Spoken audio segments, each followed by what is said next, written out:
You getting into trouble?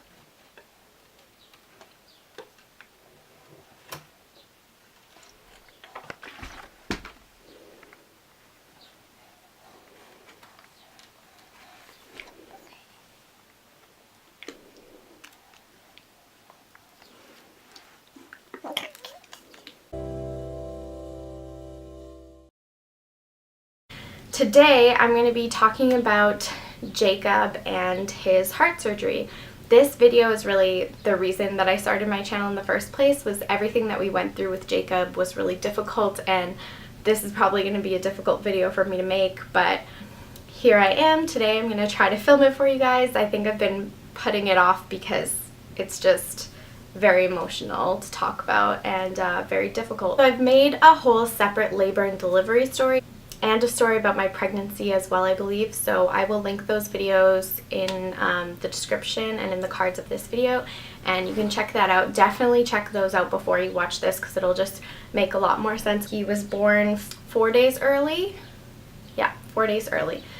My due date was the 25th. He was born on the 21st. Everything was fine. They said that he was healthy and we could take him home. We were there for about 48 hours just because Jacob had a little bit of jaundice. We had a visit from the public health nurse in our area when Jacob was 6 days old. I think he had already surpassed his birth weight. He was totally fine, perfectly healthy. She checked him out, and we were told that everything was great. So Jacob's 2-month checkup was done a little bit late. He was about 2.5 months, closer to 3 months, when we actually had his 2-month checkup, and at that appointment was when his pediatrician told us that he wasn't gaining as much weight as he liked, and then he continued the examination, and then he told us that he detected a heart murmur.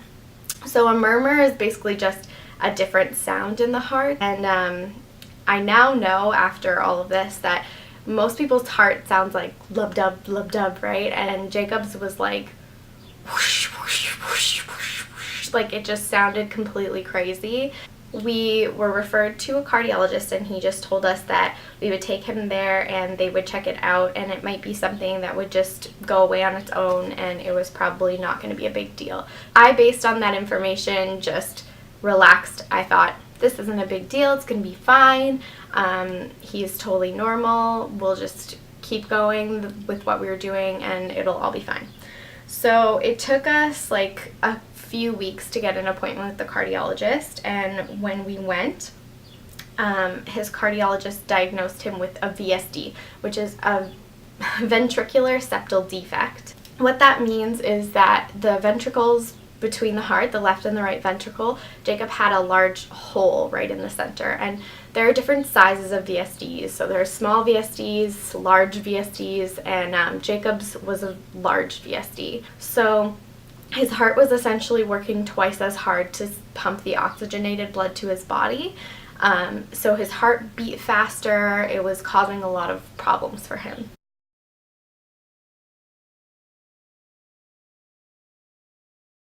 Small VSDs will sometimes just close up on their own and you don't have to worry about it, and sometimes they require surgery. At that very first appointment, we were told that Jacob's heart was causing his liver to be enlarged because it was working so hard. His liver was being enlarged with fluid, and that's basically one of the biggest problems that happens with VSDs. The lungs and other organs retain fluid, and he started getting an enlarged liver, he started getting fluid in his lungs, so he would have like a bit of a cough, all that kind of thing. And you could see that he was kind of strained with his breathing. You could see like sucking in between his ribs, all of that kind of stuff, and he was very thin.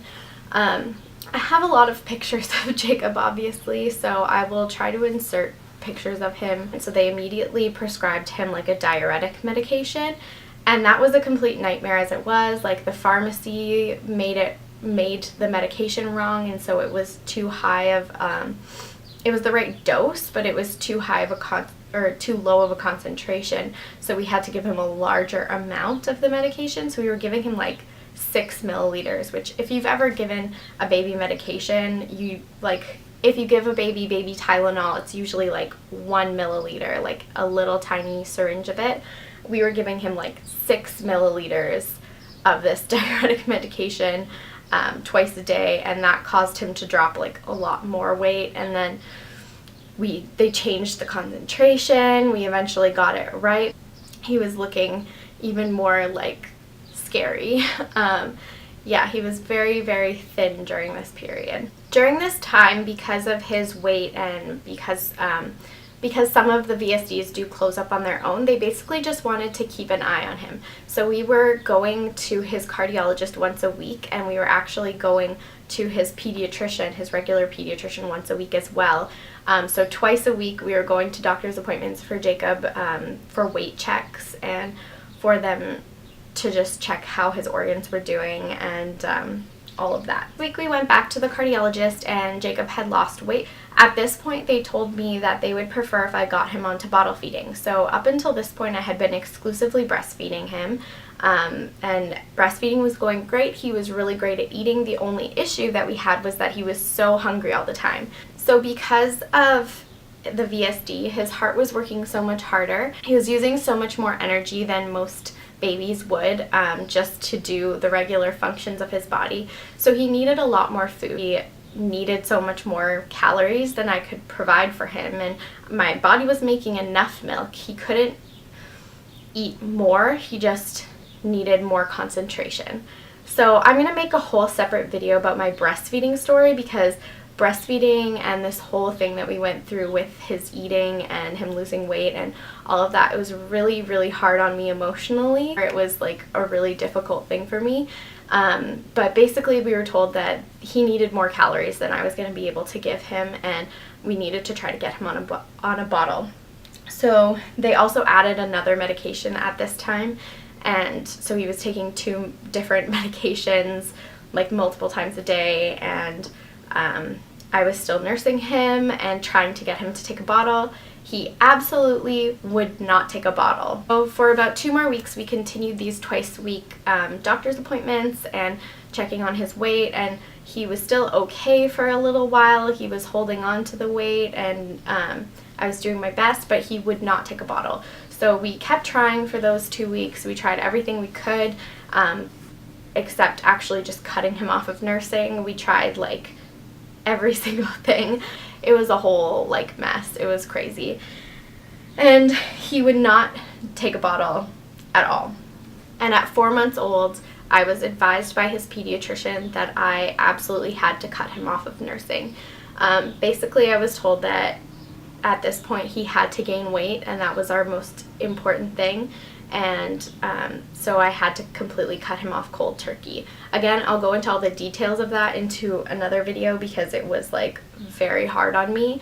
But we cut him off. I started pumping, and we would supplement my pumped milk. We would add formula into it to make it more concentrated, so that he could gain some weight. So we started doing this, and then at his next doctor's appointment we were told that he was still not gaining weight. He was kind of holding steady. So he's 4 months old at this point. We found out at around 2.5 months that he had this VSD, and at 4 months old he was still only 11 pounds. So okay, here we go.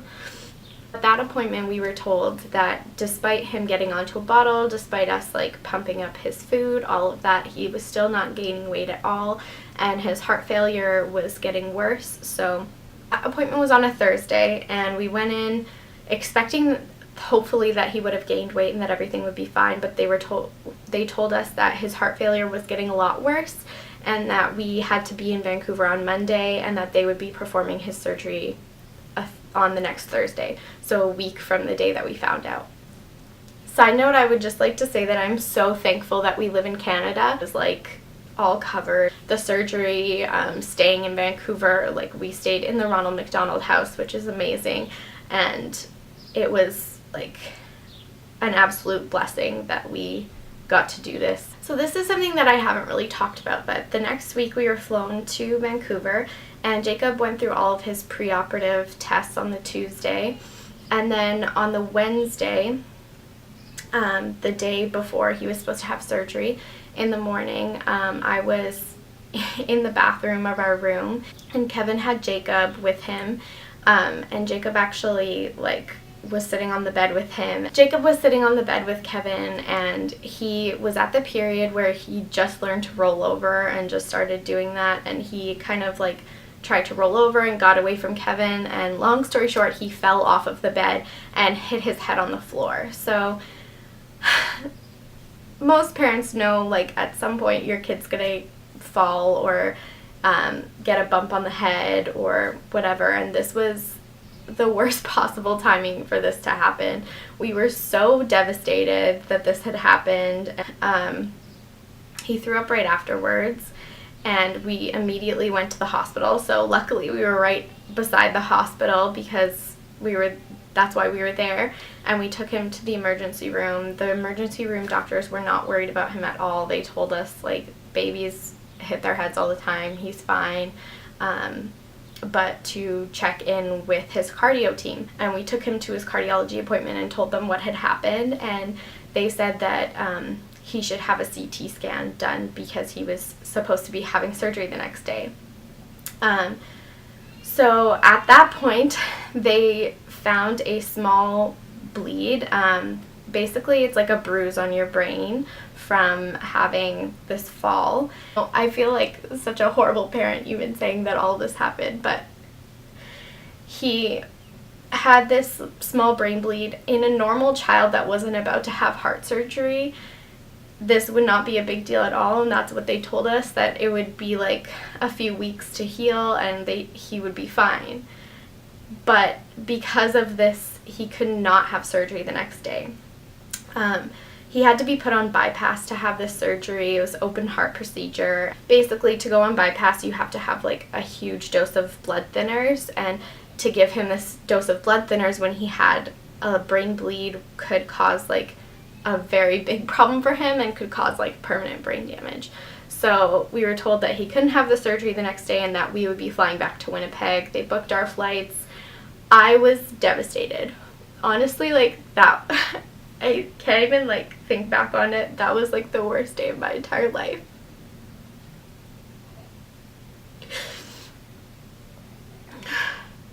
I was just so I was in such a bad place emotionally. Things were so difficult at that time. It was so hard to deal with finally being at the point where your child has to have this scary surgery and then being told that he can't even have it and you have to wait. And you have to keep doing all of the things that you were doing already. He just woke up. Where were we? So, obviously, accidents tend to happen when you're in a stressful state and when you're not in your usual environment and all those kinds of things. So this was just an accident waiting to happen. So we flew back to Winnipeg, and at this point Jacob was barely able to eat. So part of the problem with eating with babies with VSDs is that it just takes so much energy to suck. So sucking on a bottle or a breast is a lot of work, and it's a workout for a baby. Even eating from a bottle was too hard for him, and he didn't have the energy to do it.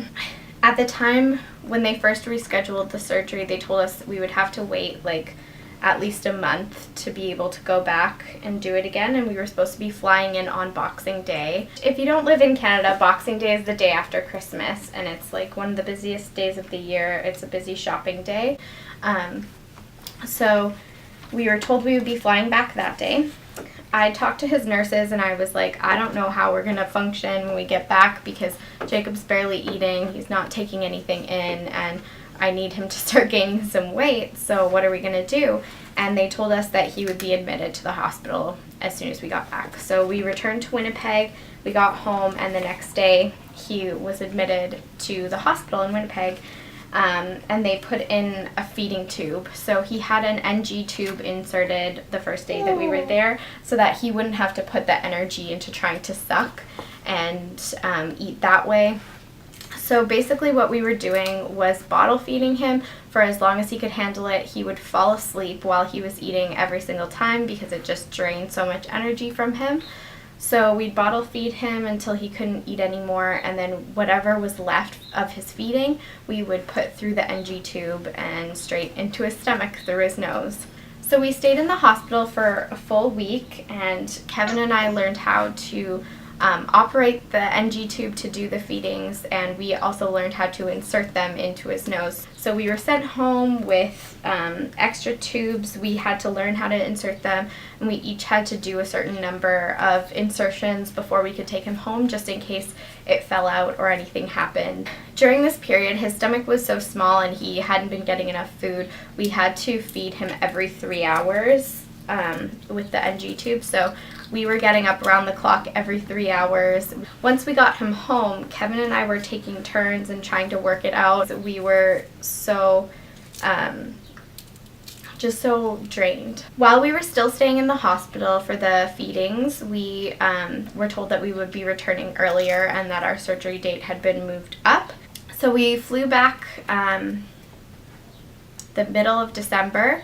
We flew back to Vancouver, and he went through all the same pre-op testing, and he had another CT scan to make sure that his brain bleed, his small brain bleed, was healed. It was perfectly fine, everything, all the tests came back perfect, and they said we were ready to go for surgery. He looked great, so that was amazing news. His surgery day came along, so we had to follow instructions for eating. He had to be cut off of eating at a certain time, and he could still have clear fluids till a certain time, so they gave us like glucose water to give him and that kind of thing.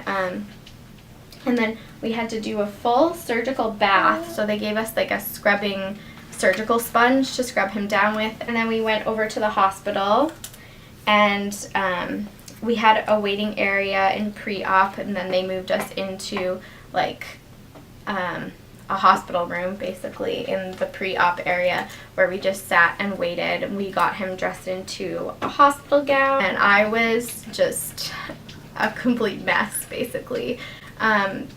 In terms of heart surgeries, this is a very low risk surgery. If you were a heart surgeon, you would think that the surgery was no big deal to repair a VSD. But obviously it's a very different experience for a mother. I know that there are so many people out there with kids that don't have problems that can be fixed so easily. Jacob's problem was one surgery and it was fixed and he's fine. But for a lot of people that's not the case, and I completely understand that. So I'm so grateful that it was just one surgery, but it was a very, very difficult day, obviously. I had gotten no sleep the night before. We got up, we took him down there, we did his bath, we did everything, and got him ready, and then they came in and started giving him some sedatives. So we were told his surgery would be about 2.5 to 4 hours, and not to worry if it went longer. They said that it would probably be about 3.5 hours, and that was what to expect, but that it could be shorter, it could be longer. And they took him, he was kind of loopy at that point already when they took him, because they had given him some sedatives already. And then they took him away, and I just cried, and I was devastated. I was so anxious that I couldn't just like sit and wait. I had to like walk and like leave the hospital and just like walk around. So we walked and we ended up finding a restaurant, and we sat down, and I think that the people in the restaurant thought I was like crazy. I think I was just like trying not to cry throughout the entire time that we were there. And they give you a pager, so I had a pager that worked for the entire city, so you could go anywhere in the city. We weren't there for very long, probably like about an hour or so, and then we started heading back toward the hospital to wait, because as soon as that pager went off, I wanted to be like in the area. They paged us after only 2.5 hours, so I was really amazing. So they took us into this smaller room when they finally came to get us, and the doctor told us that everything went according to plan and that Jacob was doing great. And then he introduced us to Jacob's nurse, who would be taking care of him in the PICU. And then they said that once they got him set up in there, that we could go see him. So they brought us in to see Jacob, and seeing him right after surgery was also one of the hardest parts that I had to deal with, was just seeing him lying there with all these things attached to him is very shocking. When you know what to expect, they show you pictures and everything so you know what you're in for before all of this happens, but it's still so much more difficult when it's your baby lying there with all these tubes hooked up to him. I'll insert a picture of that as well. But he was lying there with all these things, and he was kind of groaning because he was like in sedation still, and they told us that for the first night after surgery, he would be completely sedated all night, and he wouldn't know whether we were there or not. There was room for us to stay in the hospital with him if we wanted to, but they said that we could also go home and try to get a good night's rest now that this was all over, and we knew that he was going to be fine. And so Kevin and I decided to do that. We basically felt like we hadn't slept in like a year. They told us when they would start weaning him off of the sedation in the morning, so we knew we wanted to be back for like 6 a.m. to be there when he came off of all the sedatives. The next day we went back in, and he was off of the sedation. He was kind of coming around, so when we walked in, he was actually, it was still really, really early. It was like just after 6, and they were already like up with him. There were nurses like giving him a pacifier and stuff and feeding him. And immediately they started taking things off of him because he did so well overnight. Sometimes after they have this type of surgery, they have pacer wires that they can attach to an external pacemaker, and sometimes they have to use that to set the rhythm of the heart again after surgery, and they never had to use that on Jacob. So he was doing amazing. He was still on oxygen and everything. So I'll insert a picture here of me giving him a bottle the first day after surgery. And we got to hold him and kind of snuggle with him and doing all of that. And then he did so well the rest of that day, and they were observing him that they said he doesn't need to be in the intensive care unit anymore. We're going to move him to like the cardiac unit where he can stay for the rest of his recovery. So that night was particularly hard. It was the first night that he wasn't on sedation after surgery, and he still had his chest drain in. He has a little scar where it was in his chest now, and I think that was why that night was particularly hard. He cried all night long and wouldn't sleep at all because it was so, it puts a lot of pressure on the chest. Yeah. And he kept throwing up all night. Every time we would feed him, he would throw up again because, again, it puts so much pressure high up. And before he had the surgery, that was another thing that happened a lot, and it's very common with babies with this type of problem that he would throw up a lot. So when we were doing all of the NG tube feedings, he would throw up quite often, and whatever we put into the tube would just come straight back up. So I was a little bit worried when he was throwing up after surgery. I thought maybe this like vomiting is going to continue. I really hope that he gets better at feeding. I was really worried. And then in the morning, they found that it was probably actually the IV that was bothering him in his foot. It was like he had kind of kicked it out a little bit, I guess, and so that was probably what was uncomfortable as well. So that probably contributed to him having a rough night. So on Saturday morning, they came and took his chest drain out, and he was immediately so much happier. And then he had all of his tests done. We had a little poop situation that I had to deal with. So Jacob is just over here playing with some toys. I've got him set up, so you'll probably hear him in the background. But I took his chest drain out, and then he slept, and he could keep his food down, and everything improved from that point on. So then he was like a whole different baby. He was eating so much, and he was keeping all of it down, which that in and of itself made me so happy and calmed me down so much. So on Sunday, so he had his surgery on Thursday morning, and Saturday they took the drains out. Sunday, they came and told us that all of his tests looked great and that he was ready to leave the hospital. So they gave us some instructions for how to clean his incision. We did it one time in the hospital before we left, which it's kind of scary to see the incision for the first time. It's a little frightening looking, but we were prepared for that as well. And then they gave us supplies and everything that we needed to do it at home. prior to surgery, he was on like 3 different medications, and so we were giving him at different times, like 3 times a day, and plus doing all the NG tube feeds and everything. It was just like a lot to handle.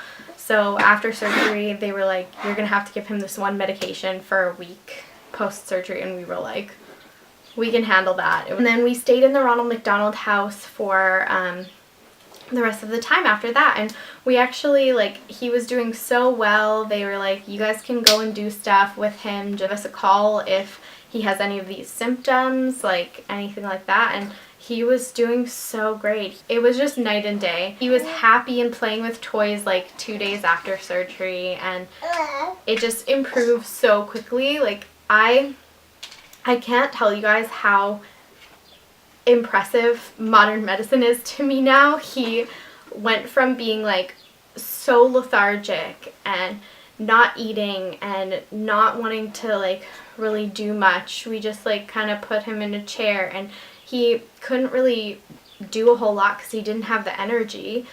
And then right away, immediately after surgery, he was improved. His eating was improved. Like, everything was so much better. And I can't stress enough like how night and day difference it was. It was amazing. So 1 week after his operation, we had his follow-up appointment, and we brought him in. His incision was healing like beautifully. They said it was like almost fully healed.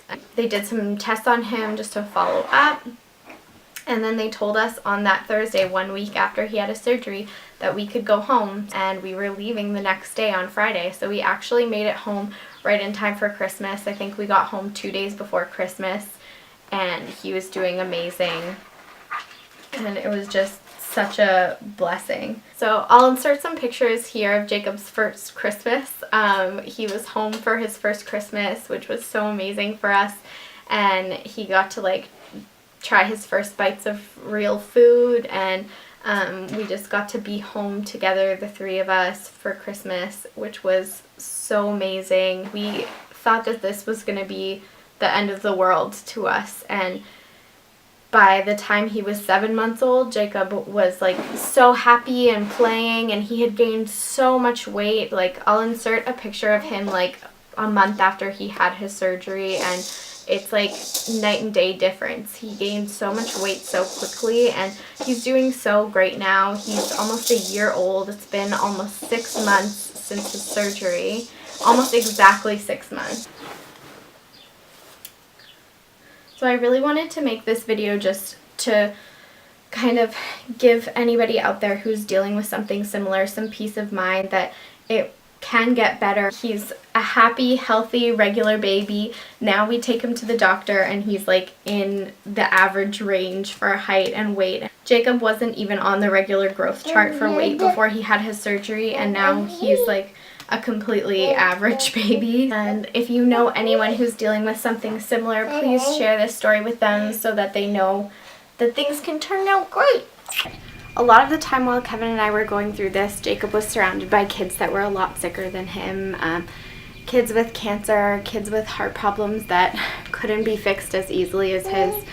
And Kevin and I often felt like we didn't deserve to be there, or like we shouldn't be as upset and as we shouldn't be having as hard of a time with it as we were, because he was going to be okay, and in all likelihood everything was going to be fine. But that's part of the reason that I'm making this video, is because if you're going through something similar, you shouldn't ever feel that way. Just because somebody else has it harder than you doesn't mean that you're not going through a struggle having a sick child, and that it's not hard for you. So it was really hard for us, and now everything is fine, and it all turned out great, and I hope it does for you too.